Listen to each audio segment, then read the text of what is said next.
Βρισκόμαστε στην Γκαλερί ΕΜΑΡΤ, στο Κολονάκι, Σόλωνος 10 και Ηρακλήτου, όπου εδώ εκθέτει τα έργα της, στη δεύτερη τομική της έκθεση, η γνωστή φωτογράφος Κατερίνα Μαριανού, η οποία είναι και μαζί μας σήμερα.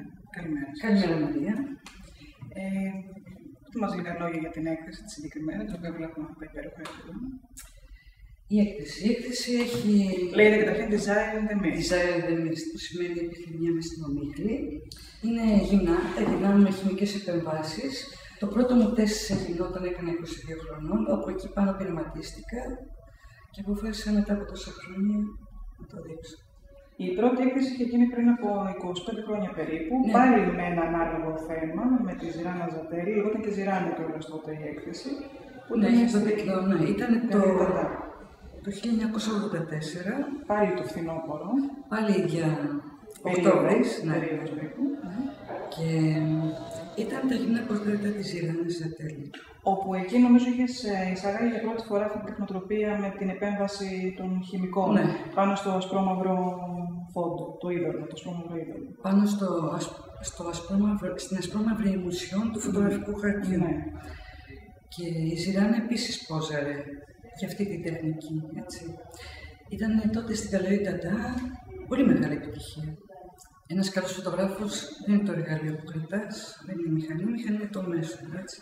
Με δίδαξε, μου έδωσε δηλαδή τις χημικές ενώσεις, ένας Ολλανδός φωτογράφος που διδάσκει στη Χάγη και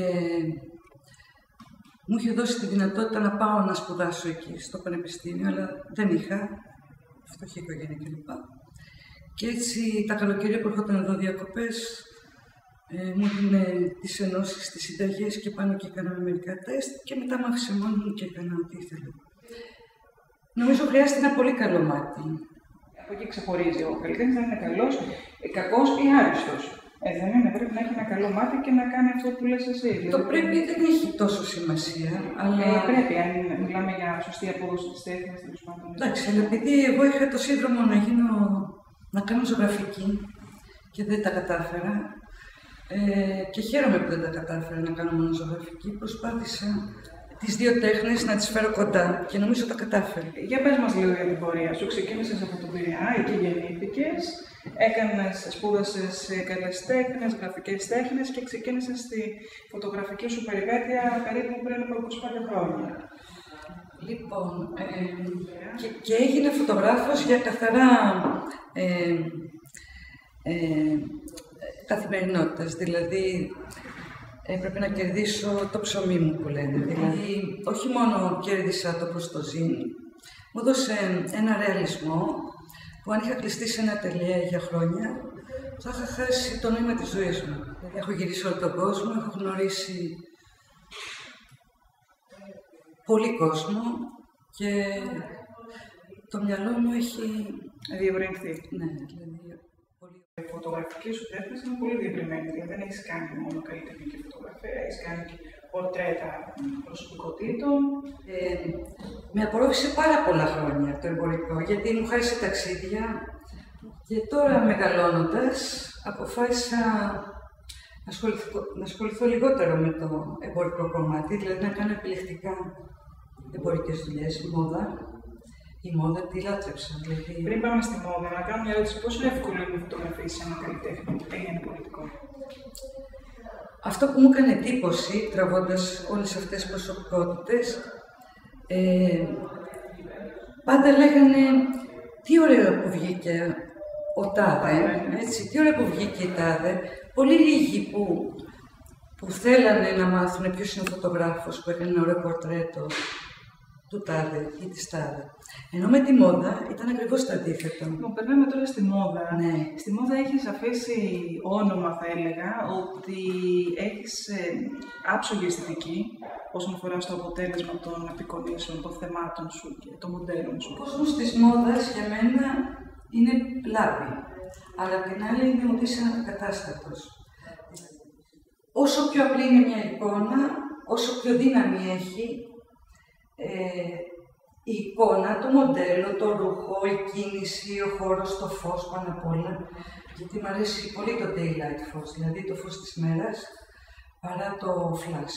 Όλο το συνεργείο περιμέναμε μες στη νύχτα να βγει το πρώτο φως, το πρωινό φως, για να κάνουμε το πρώτο κλικ. Ήμουν από τους φωτογράφους που δεν τους άφηνες να κοιμηθούν. Ναι, καθόλου. Αλλά μετά με τις δουλειές, όταν γίνανε οι δουλειές, τότε λέγανε άξιζε. Το μοντέλο, να χαλαρώσει το μοντέλο, να έχεις μια σχέση. Η takes two που λένε, δηλαδή πάντα χρειάζονται δύο όταν κάνεις μια δουλειά. Σου αρέσει ο χώρος της μόδας? Μου άρεσε πάρα πολύ. Μα πάρα πολύ. Γιατί πέρασα υπέροχα. Είναι η δεύτερη τομική έκθεση που κάνεις και έχει πάλι το ίδιο θέμα, το γυμνό γυναικείο σώμα. Ναι, αλλά αυτή τη φορά το γυμνό γυναικείο σώμα δεν έχει πρόσωπο, δηλαδή έχω κάνει focus στο σώμα, το οποίο αιωρείται σε διάφορες ματιέρες. Τι ακριβώς θέλεις να δώσεις, να πεις στον κόσμο? Εγώ δεν θέλω να πω τίποτα, απλά ο κόσμος να αισθανθεί αυτό που βλέπει. Και δηλαδή, ο καλλιτέχνης τι βλέπει? Είναι δική του, είναι το μυστικό του και δεν αφορά τον κόσμο. Κανέναν. Δηλαδή δεν έχει και νόημα τι ενέπνευσε ένα καλλιτέχνη. Εγώ πιστεύω τελειώνω από τη στιγμή που βάζω τη φωτογραφία σε ένα κάδρο, πάβει να μου ανήκει. Ανήκει στους άλλους. Ο καθένας έχει την ευκαιρία να τραβήξει τη φαντασία του σε ό,τι επίπεδο θέλει. Αυτό τουλάχιστον του δίνω. Αυτό εδώ πέρα μοιάζει σαν λεπτό. Δεν ήξεραμε τότε τι είναι το Photoshop. Το ίντερνετ, η τεχνολογία είναι ανεξέλεγκτο πια. Το ίντερνετ και γενικότερα η τεχνολογία βοηθάει τον καλλιτέχνη? Βέβαια, είναι ένας κόσμος που σου δίνει πολλές δυνατότητες. Το Facebook, ας πούμε, για μένα είναι ένα πολύ καλό επικοινωνιακό μέσο. Λοιπόν, εμείς οι Έλληνες έχουμε μια ξενομανία, δηλαδή ό,τι έχετε απ' έξω μας αρέσει. Ό,τι θησαυρό έχουμε, γιατί έχουμε πολλούς καλλιτέχνες. Η ιστορία μας έχει αποδείξει ότι είμαστε πολύ εμπνευσμένοι. Και ειδικά ο προηγούμενος αιώνας έβγαλε μεγάλους φωτογράφους. Ναι. Και τώρα, απλά δεν τους ξέρουμε εμείς. Πώς μας μεγαλώνει η χώρα μας? Παίζει πολύ μεγάλο ρόλο. Τι επιρροές έχουμε από παιδιά, τι κουβαλάμε. Πόσο εύκολο στην Ελλάδα είναι να ζεις μόνο από την τέχνη? Εξαρτάται και πόσο τυχερός είσαι, πόσο πατρονάρουν. Ίσως αυτός είναι και ένας από τους λόγους που δεν ασχολούνται τόσο πολύ με την τέχνη οι Έλληνες. Ίσως όσο θα έπρεπε και με όλα αυτά τα στοιχεία που είπες προηγουμένως. Ασχολούνται με τους ξένους πιο πολύ παρά με το δικό τους αίμα.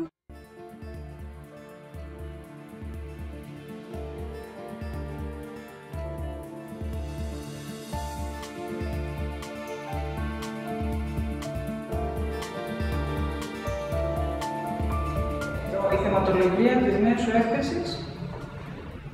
Σίγουρα δεν θα είναι γυναικείο γυμνό. Θα έχει την ψηφιακή έκπληξη.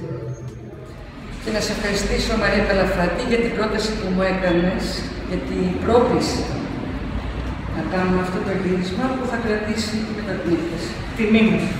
Και την τιμή. Σε ευχαριστώ.